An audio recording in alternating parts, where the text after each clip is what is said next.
I'm sorry it's taking me a moment to get organized. Welcome to Time Camp. Let me adjust my camera so you're not so much looking at my ceiling. It's a great ceiling, but maybe not as interesting.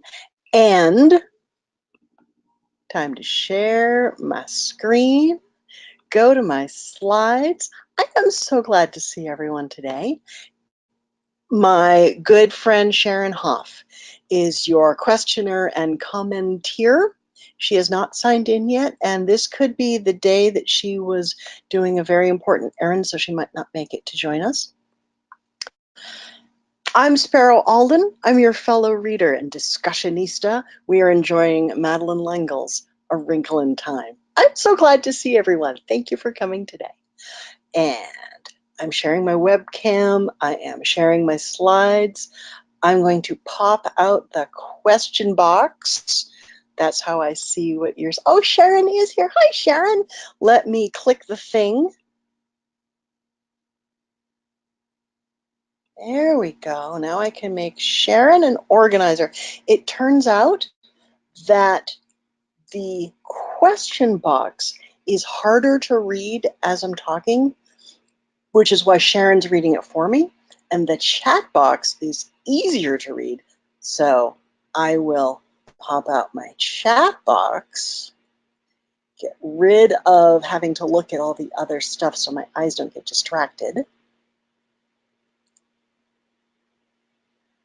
There we go.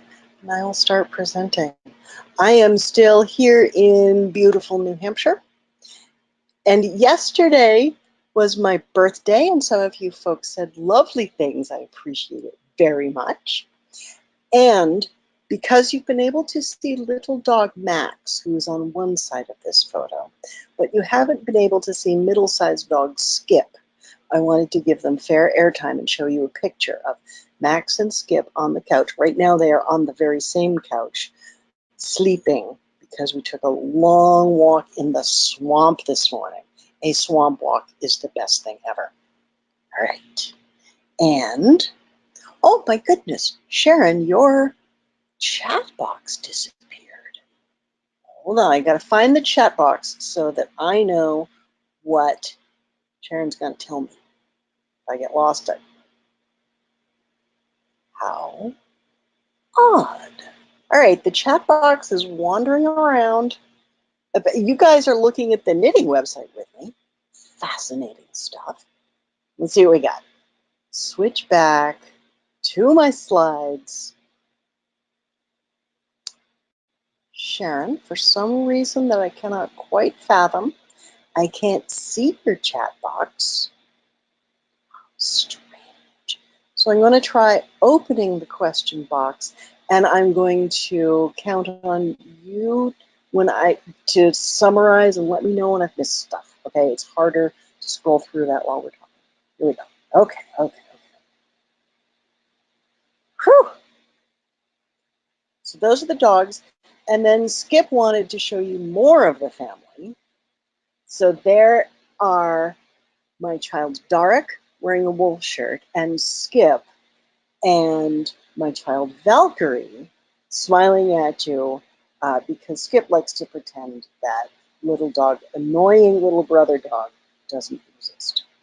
And sometimes big sisters get annoyed by little brother dogs, and that's how it goes. Oh, you guys wanted to see my birthday cake. It was a birthday lemon and blueberry pie. And there I am about to blow out the candles, and that is my wife Grace singing happy birthday. And there are a bunch of other people around the table. We were at a meeting at church, so we just brought pie to the meeting. It was great. And as you can tell, we have lovely whipped cream and a big gallon of milk to go along with, so that's pretty tasty. I remember, you remember, that we're using the idea of threads, things that carry from chapter to chapter throughout the book. Thinking the science way, observing, inferring, and wondering. Knowing stuff by feeling it or by intuition. Emotions, are they big or are they a happy medium? Behavior that's about conforming to expectations or to other people's standards. And as readers, we're going to constantly ask, what does this character, action, or event do to the story? How does it affect me? Very exciting stuff. We're moving into the very high energy chapters. So I might cry. Let's just expect that I'm going to cry. It's going to be okay. Charles Wallace sat there tucking away turkey and dressing as though it were the most delicious thing he had ever tasted. He was dressed like Charles Wallace. He looked like Charles Wallace. He had the same sandy brown hair, the same face that had not yet lost its baby roundness. Only the eyes were different, for the black was still swallowed up in blue. But it was far more than this that made Meg feel that Charles Wallace was gone, that the little boy in his place was only a copy of Charles Wallace, only a doll. If the basic observing senses say that everything matches, what kind of knowing makes Meg come to this conclusion or draw this inference? I want your ideas, because this is a passage that clearly is important, and it has something to do with what we've been talking about, how to know things. Tell me what you see. Tell me what you have inferred.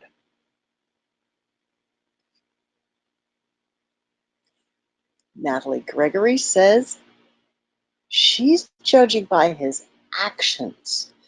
So the whole picture of what he's doing and how he's doing it, and how he feels, this is emotional heart feels, as her brother. He doesn't feel that loving connection, that thing that made Charles able to not read her mind, but know when Meg needed him. That seems to be gone. Good answers from our friends in the library in Utah. Other idea? You know what? I'll move on. And if you have more ideas, keep sending them.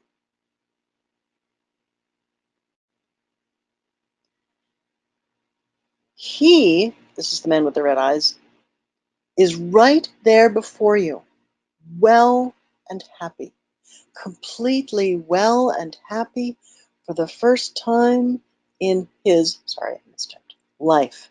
And he is finishing his dinner, which you also should be wise to do. Man with the red eyes is manipulating Meg. We know that, but a lot of different ways. I bet that everyone here is going to find a different one of the ways that he's being manipulative. Send me in an example. What is this guy doing?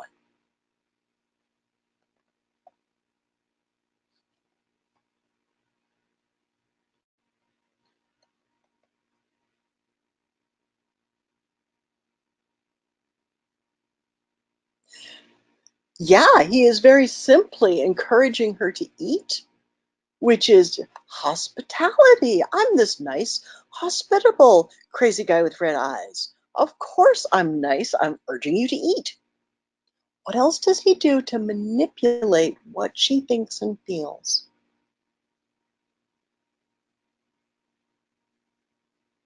He is saying that Charles Wallace is well and happy. Maybe he is, maybe he isn't. Charles Wallace. Oh, could you copy and paste that again, Natalie? I clicked the wrong thing and made it disappear. But whether or not Meg sees that he's well and happy, man with the red eyes is saying he's well and happy.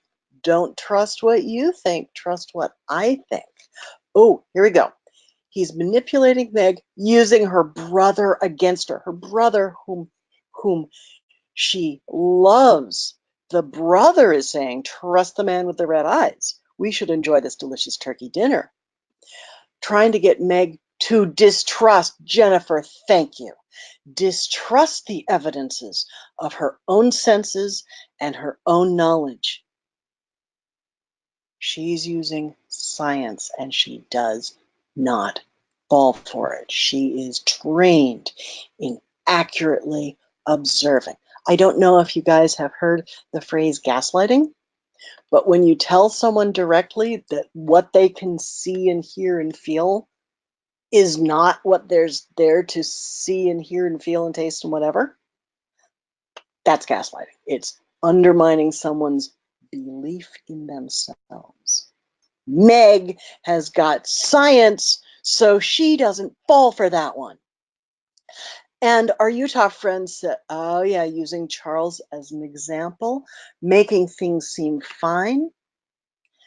And I want to say, look at the line, completely well and happy for the first time in his life. The line is really his life. I made a mistake when typing because I was thinking, Meg at age 14 with her emotions going all over the place.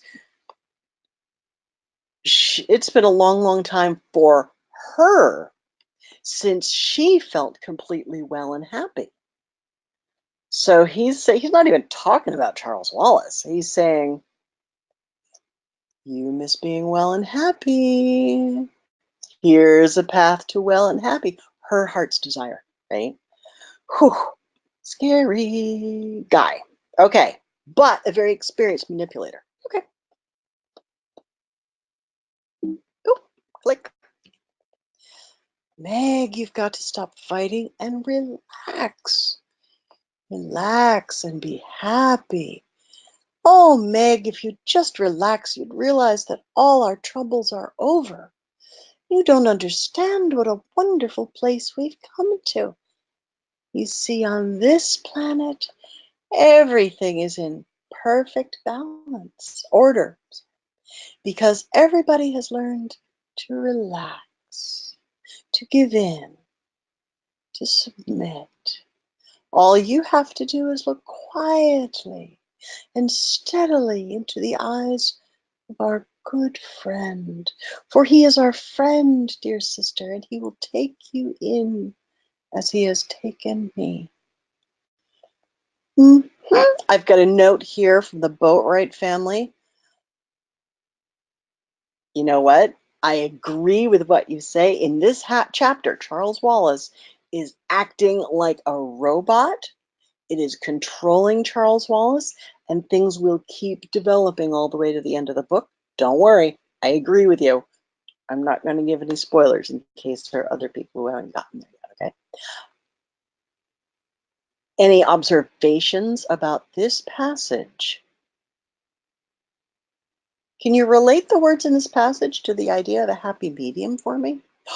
Bella, yeah, it is totally controlling what Charles Wallace says. Charles Wallace doesn't talk that way.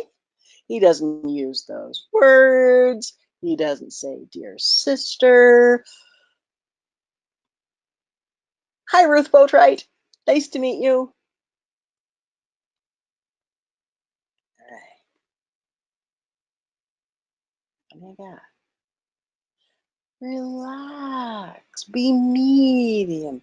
Be happy. Everyone's been telling her, Meg, find a happy medium for goodness sake. And she hasn't. That's not who she is. And now Charles Wallace is saying it. The use of the word doll. Oh, when Charles Wallace was described as a doll, it made our friends in Utah think of a marionette who's being controlled by a puppeteer. What an accurate and creepy image. I love it. I want to pull out for some people a word. Oh, let me go backwards. I'm sorry. From this passage, relax, to give in, to submit. There are times and circumstances where that is a really good image. And it has to do with perfect safety, perfect trust, perfect love, and knowing the absolute essence of what it is you're submitting to. Do they know what they're submitting to? No. What they're being asked to submit to? No. Are there perfect love and perfect trust between them and what they're submitting to? No way. Interesting. All right. She wanted to reach out and grab Calvin's hand, but it seemed that Ever since they had begun their journeyings, she'd been looking for a hand to hold. So she stuffed her fists into her pockets and walked along behind the two boys. I've got to be brave, she said to herself. I will be. Are there positive ideas here? Are there negative ideas here? Can we use ideas about character development here? While you guys are thinking and talking and typing your answers, I'm going to go try to find my chat box with Sharon again so the screen will change. Don't worry. Because it really will help me to know what's going on. Okay, here we go. You guys think. I'm looking for Sharon.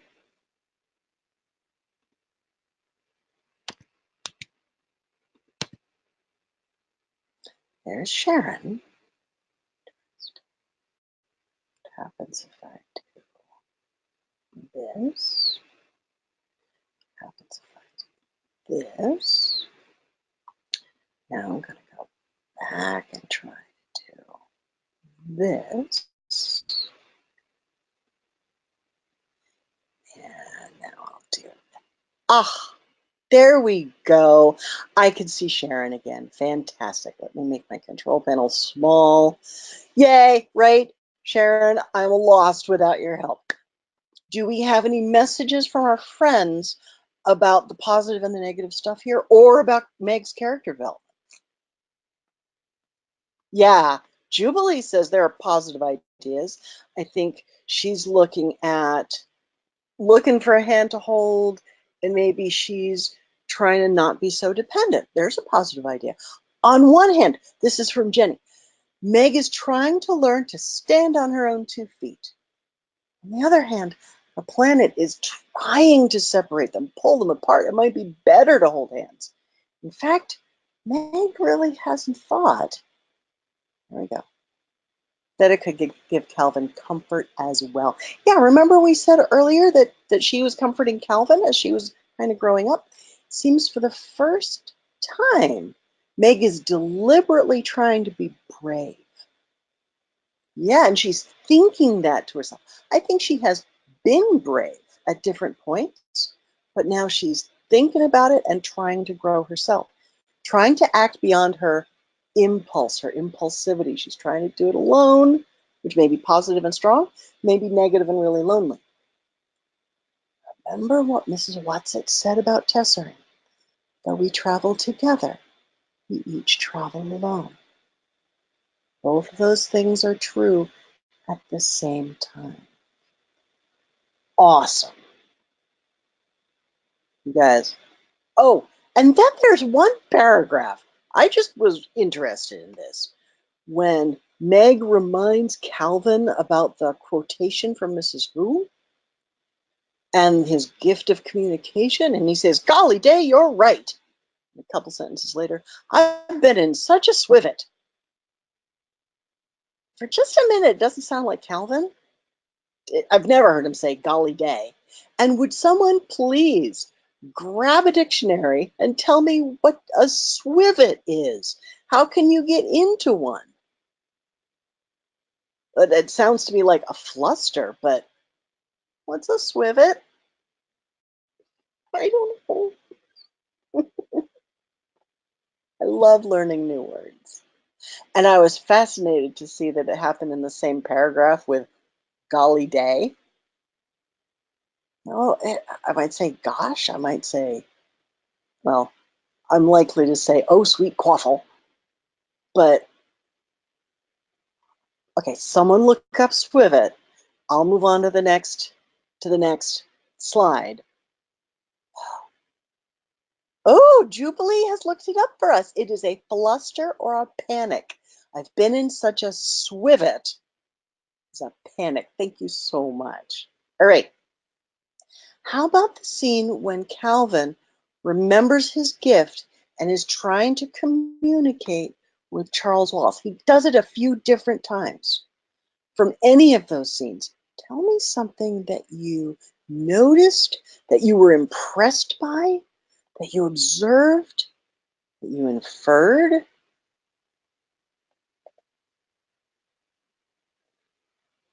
Did Calvin try? Sorry, I should be quiet while you're typing.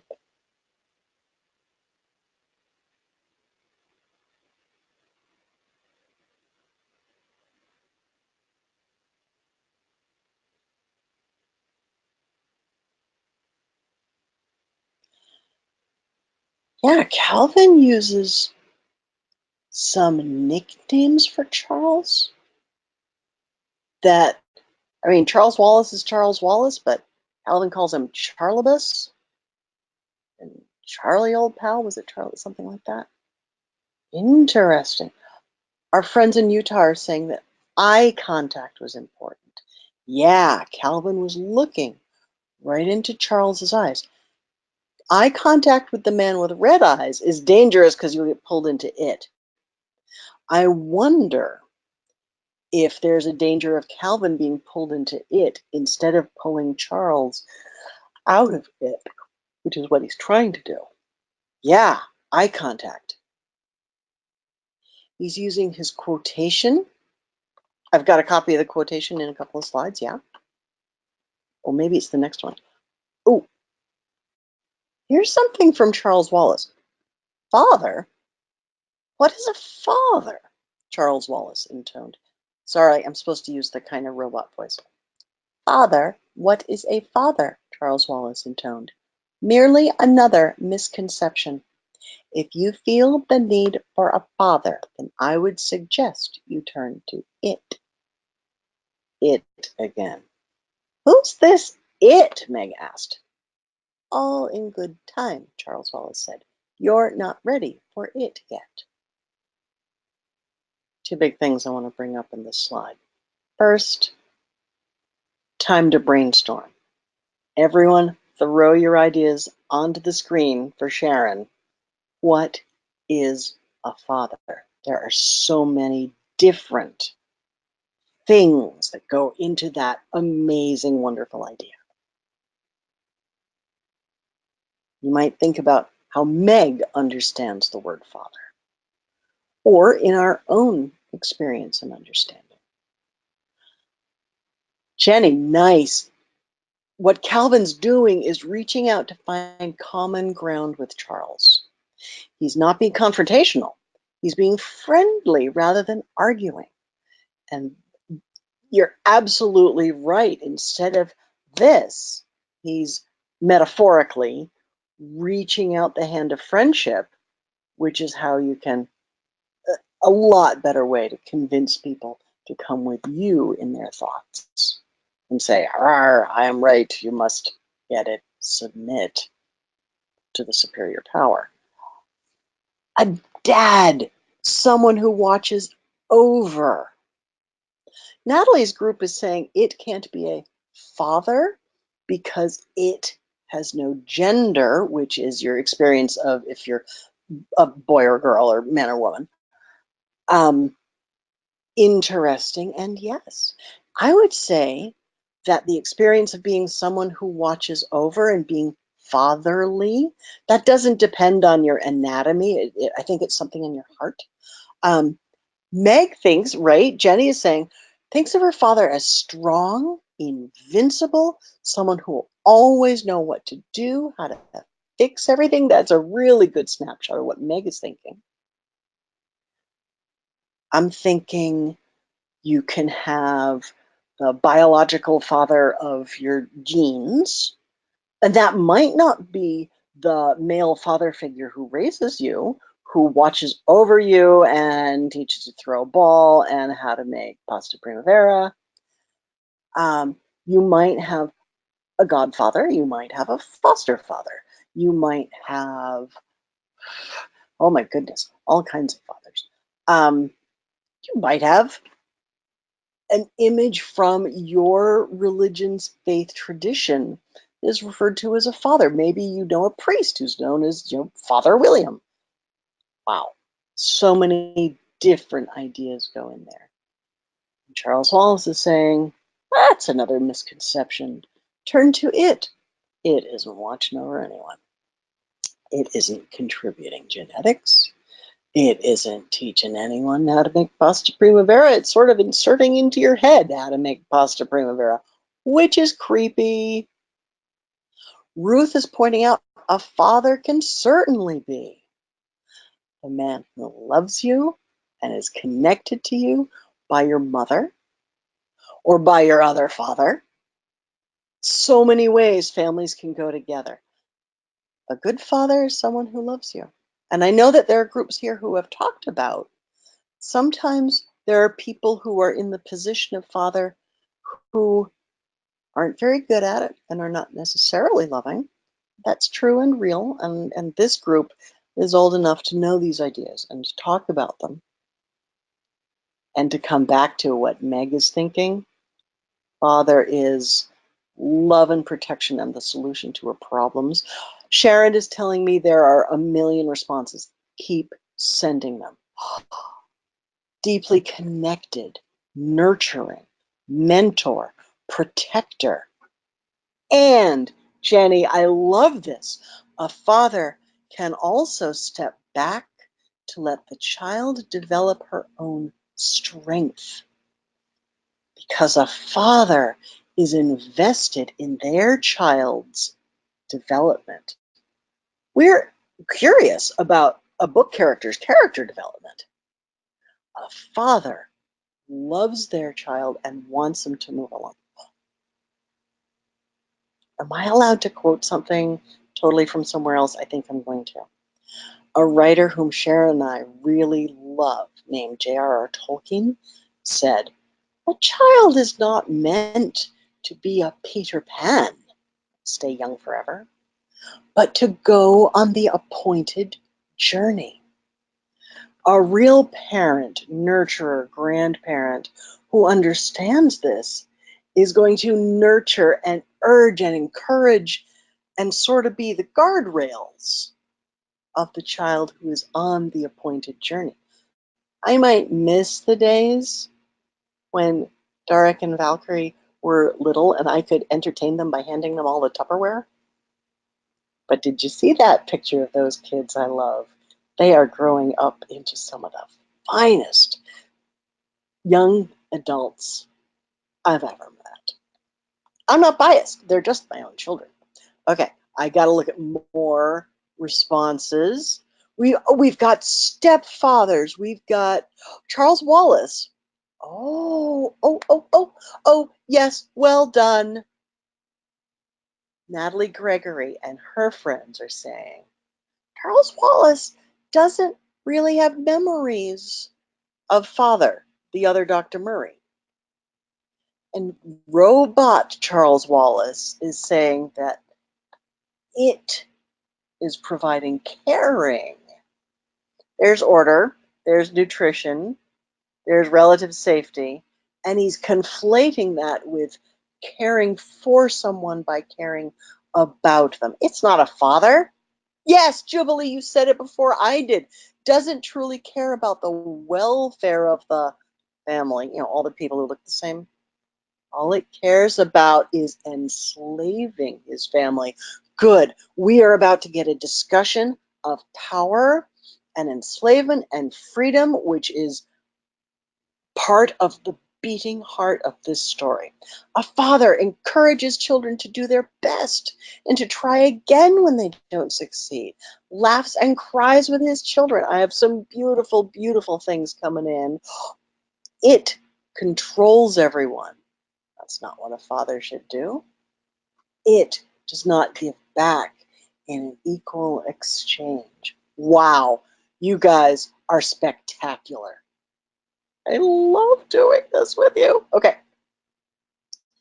We let no one suffer. It is so much kinder simply to annihilate anyone who is ill.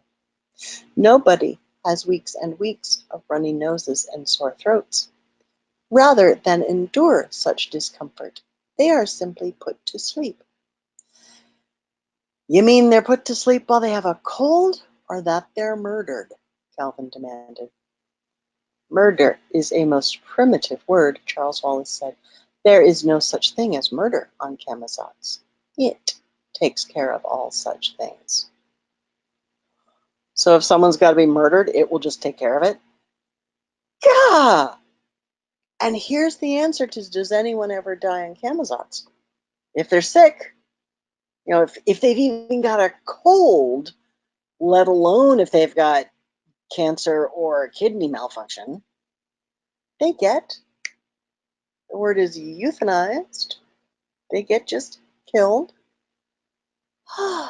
And as bodies get older, the actual machine that we're made of, as it ages, starts breaking down, and I'm sure it would take that as a signal to annihilate that person.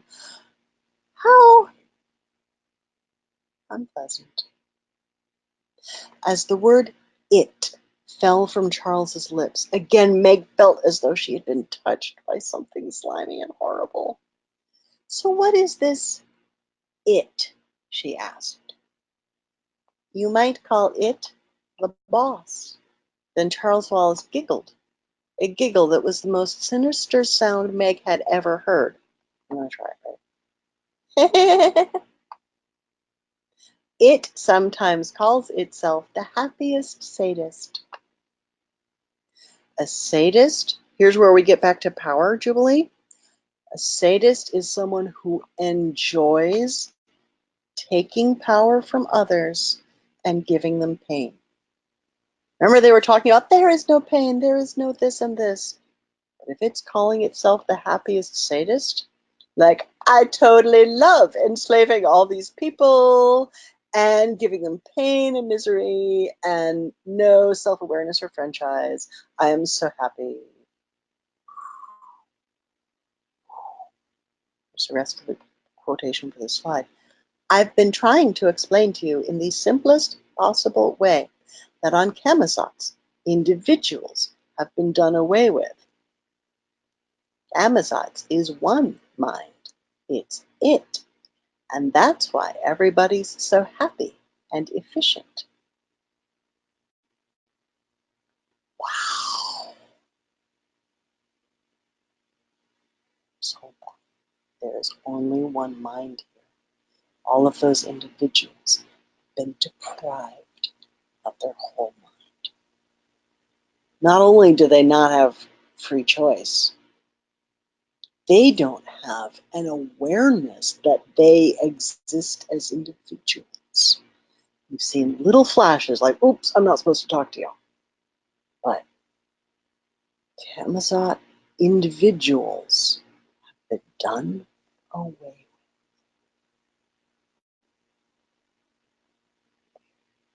Calvin says, he's talking about the three Mrs. W's. It's their way, maybe, of laughing in the dark. In the dark is correct, Charles continued.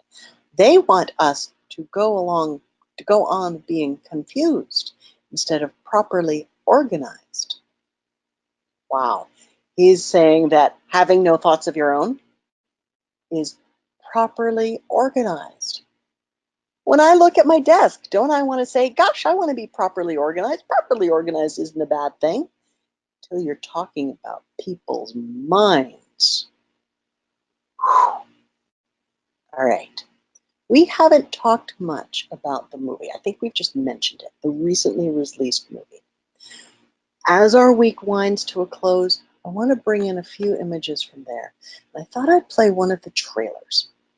In the novel, we talk about darkness a lot, and we are seeing the effect of darkness on all the characters.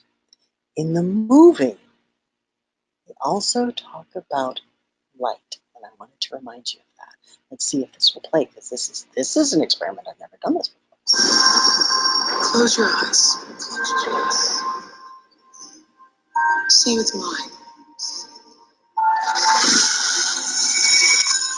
You were a top student, but look at you now.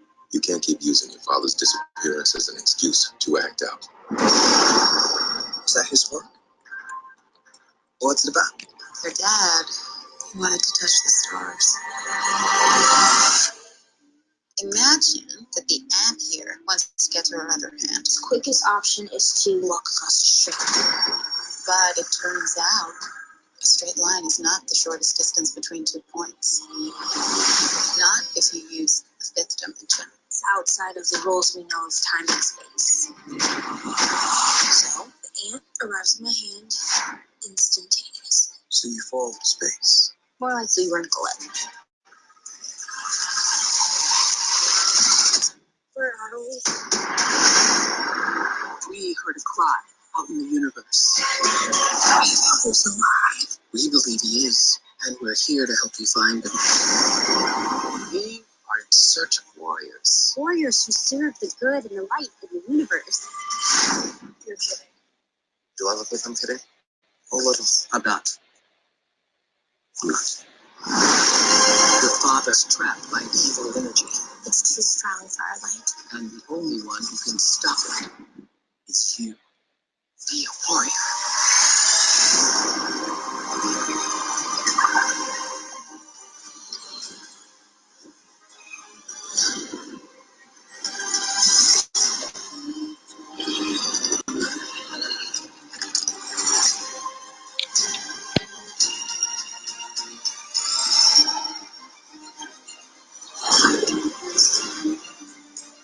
My love is always there, even if you can't see it.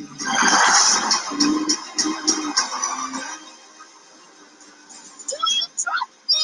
I trust you.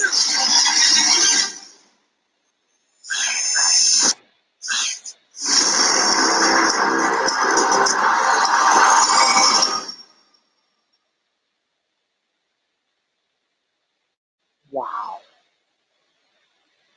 The fact that in the movie they explicitly said warriors for the good and the light, and that the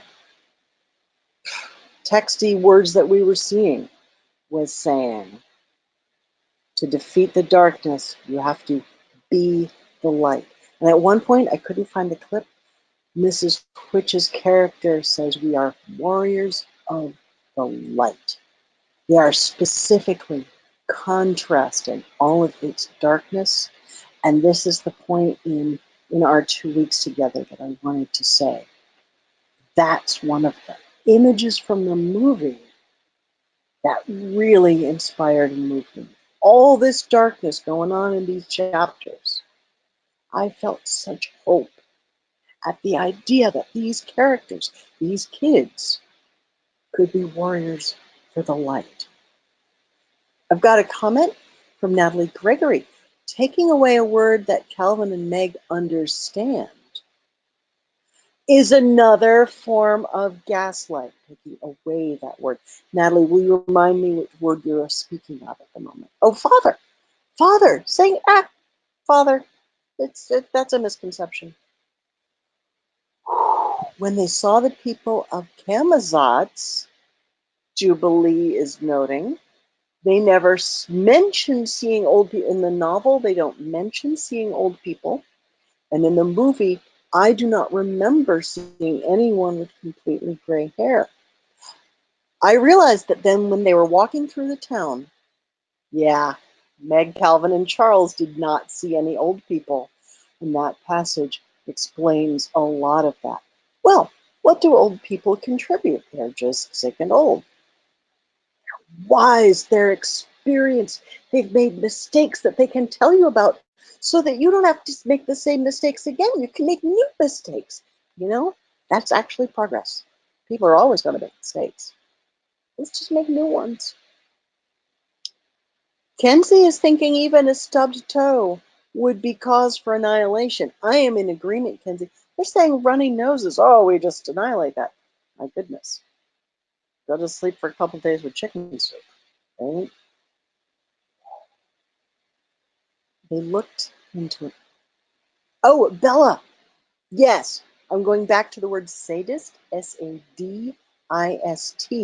She's saying in her head when she read it to herself, it was like the happiest, saddest, so happy and sad at the same time. That's why in the next paragraph, Charles Wallace spells it out so that we will notice it's not sadist, but sadist. Ugh. Can the people of Camazotz fight against it? Good question, Jubilee. What do we think? I did observe the boy who bounced his ball slightly out of rhythm and then got it from Charles Wallace. I don't think he was trying to fight it. He just wasn't in sync enough and was being punished in Central Intelligence.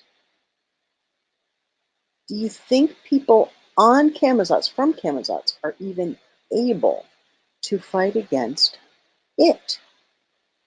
Oh, Bella has asked me to stop using the robot Charles Wallace voice. You know, it makes me feel weird too.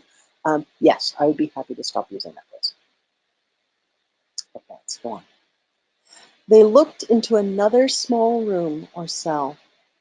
In the center of it was a large, round, transparent column, and inside this column was a man. "Father!" Meg screamed. What a wonderful moment in the book. I felt so much relaxation come over me. We've gotten to what Meg's big goal has been forever.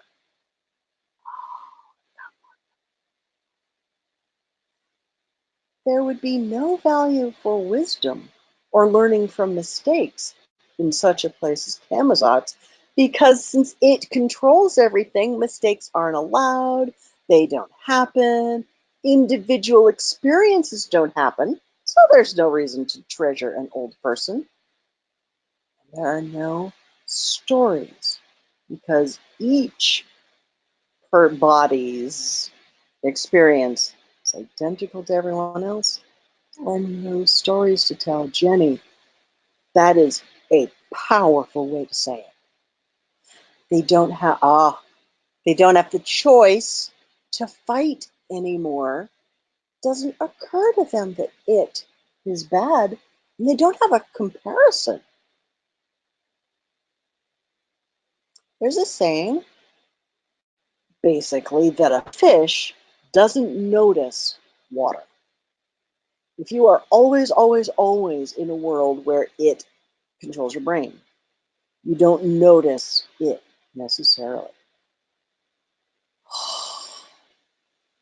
Ruth says they would all be in one mind. They wouldn't be able to fight.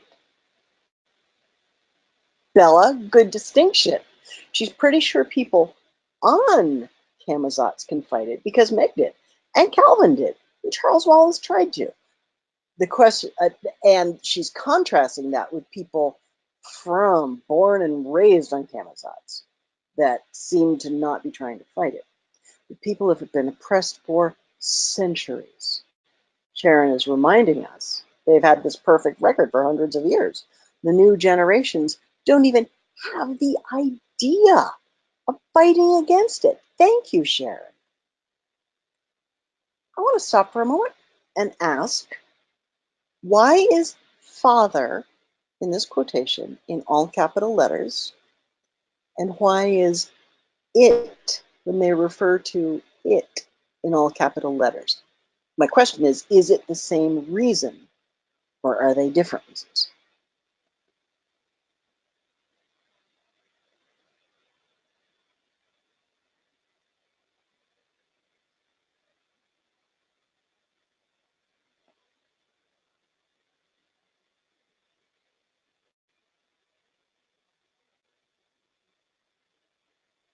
I'm trying to stare at you very quietly, but Max is now licking my toes.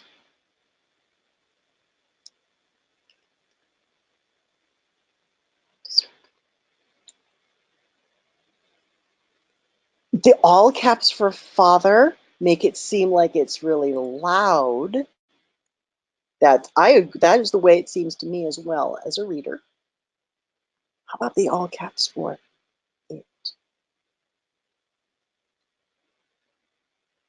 By all caps, I'm sorry, I mean capital letters used to spell it.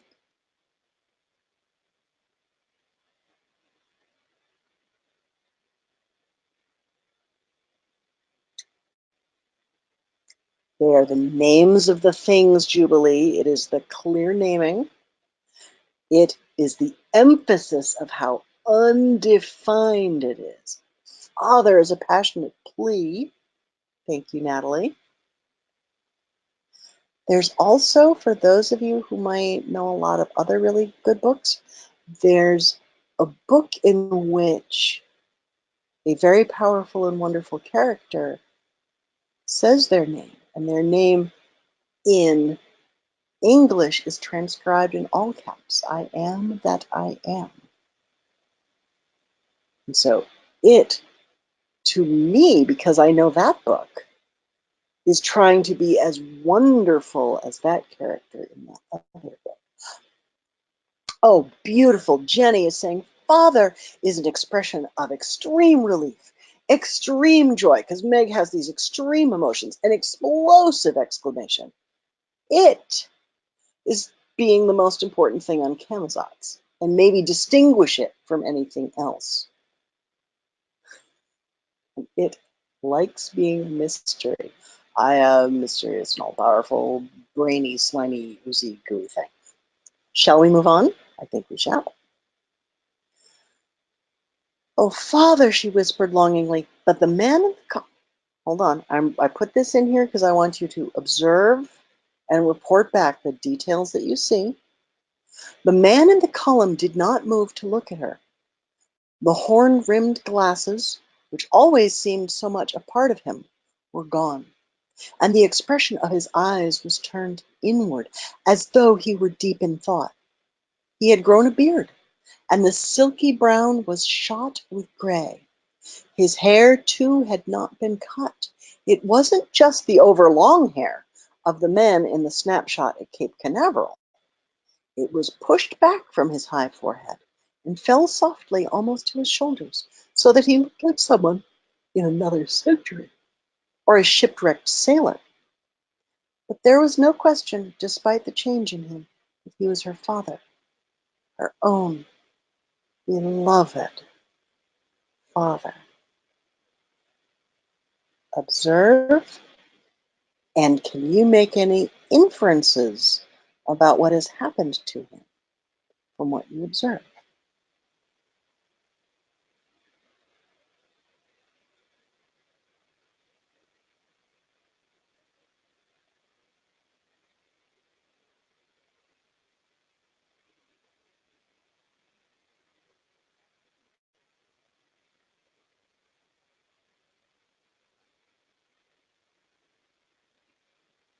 Oh, Natalie, you guys got exactly to where I was going.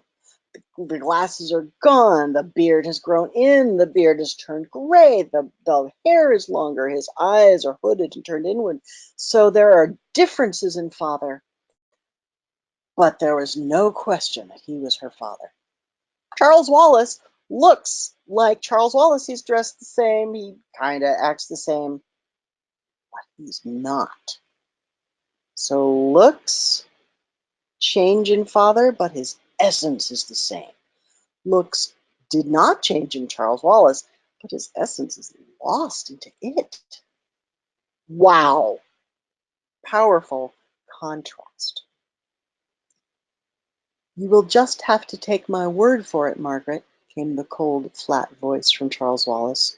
It wants you, and it will get you. Don't forget that I, too, am part of it now. Wow, if Meg loves Charles Wallace, she loves something that's part of it. Creepsy. I realize we've only got 10 minutes left. Let's see what we can get to. And for thou wast a spirit too delicate to act her earthly and abhorred commands, she did confine thee into a cloven pine. Calvin is remembering the quotation that he was given, and the rest of the quotation is, within which rift imprisoned he did painfully remain. That it's not okay that Charles Wallace is stuck in this it. It is pain to him. Very good point, Jubilee. The gray hair from fathers may have been from the stress from fighting against it. The beard and long hair were not cut or shaven because he'd been trapped in this column. Whew. Also, the gray as an indication of how long he's been there or been away from home. Wow.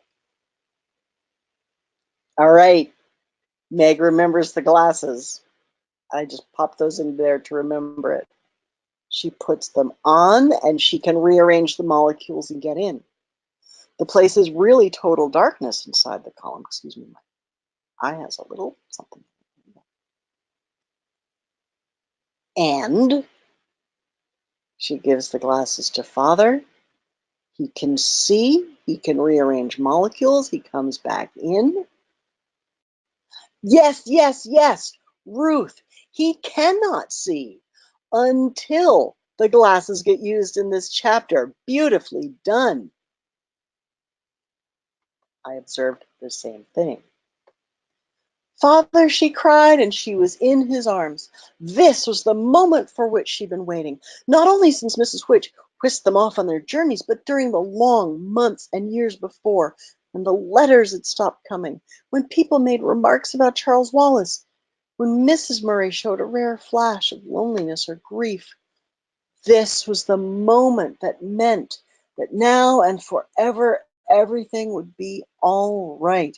As she pressed against her father, all was forgotten except joy.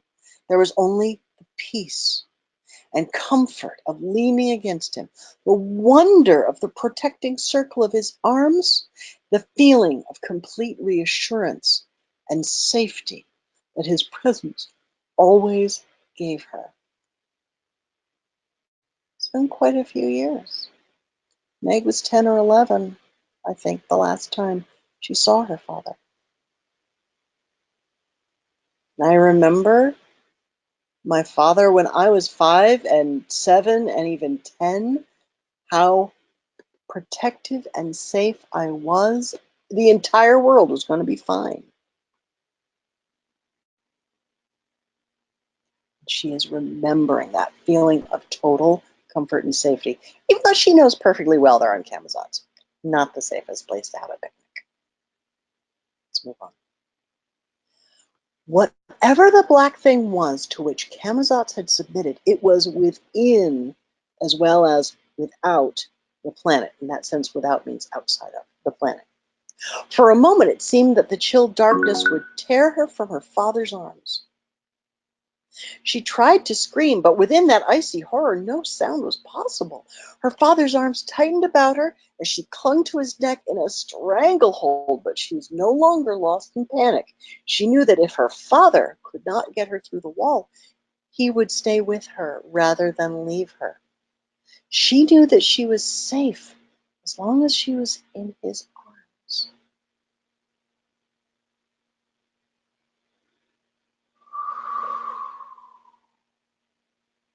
Her thinking mind knows she's on Camazotz. Bella asked a good question. She asked what I think. Why did it make it so that father could not see inside the column? Good question.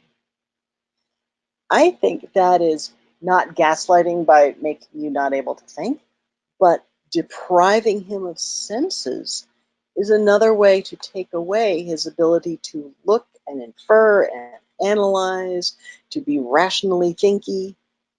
I think that sensory deprivation was meant to be part of father's torture. Also, social isolation for humans is considered a form of just about torture because we are meant to touch each other. He had no one to even touch for years.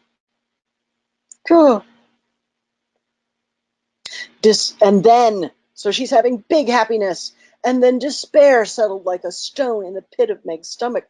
She had been so certain that the moment she found her father, everything would be all right, everything would be settled, all the problems would be taken out of her hands. She'd no longer be responsible for anything. What does that sound like? Everything's settled, problems taken out of her hands. She would no longer be responsible for anything.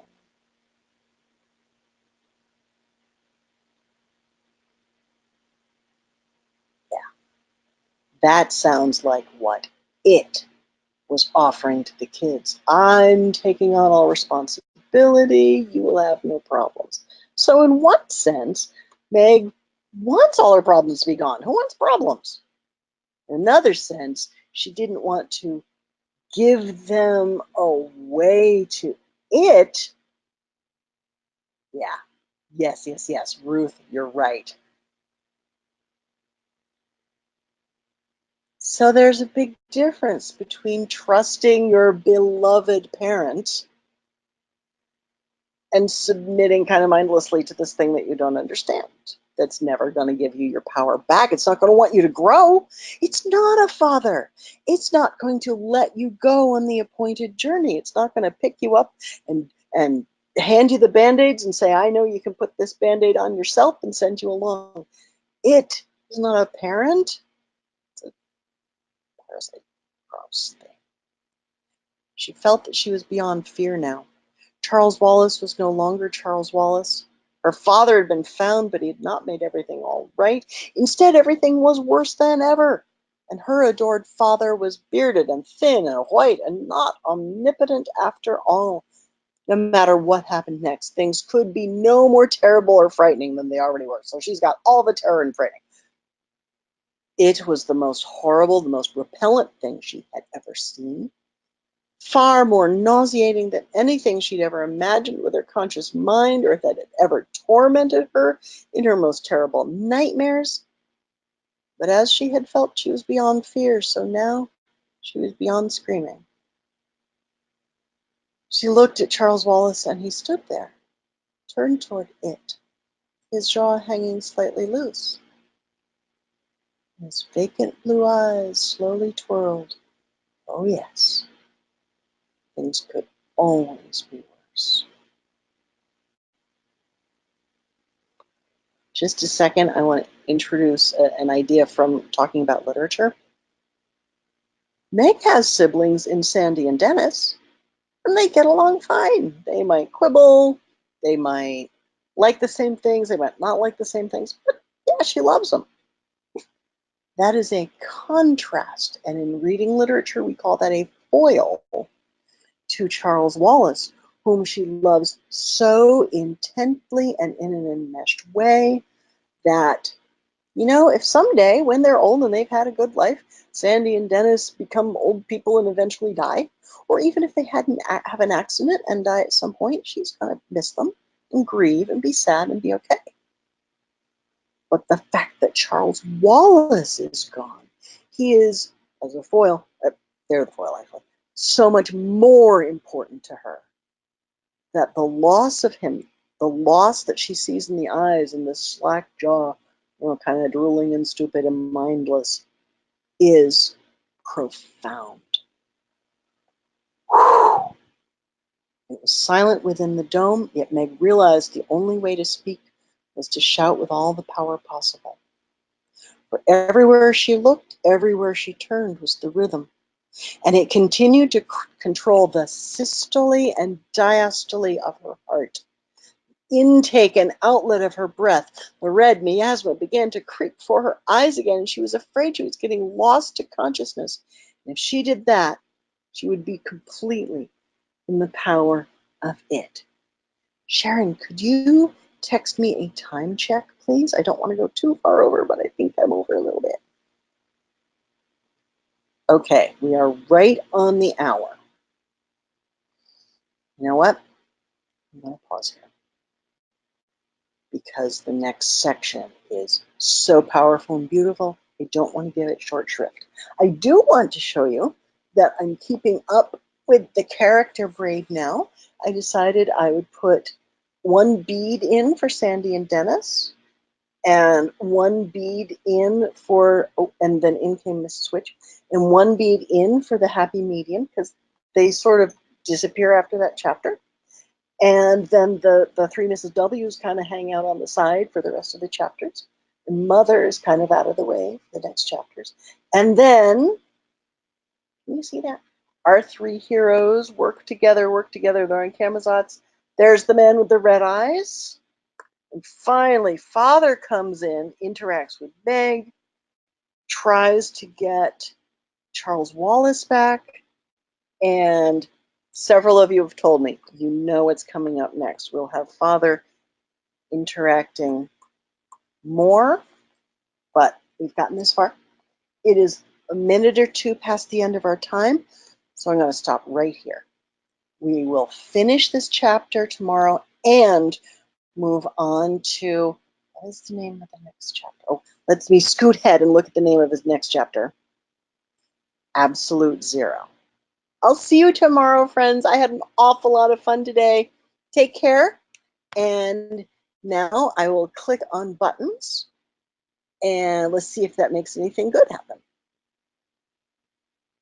I still have to learn my buttons. There we go. Thank you, everyone. It has been great. See you tomorrow.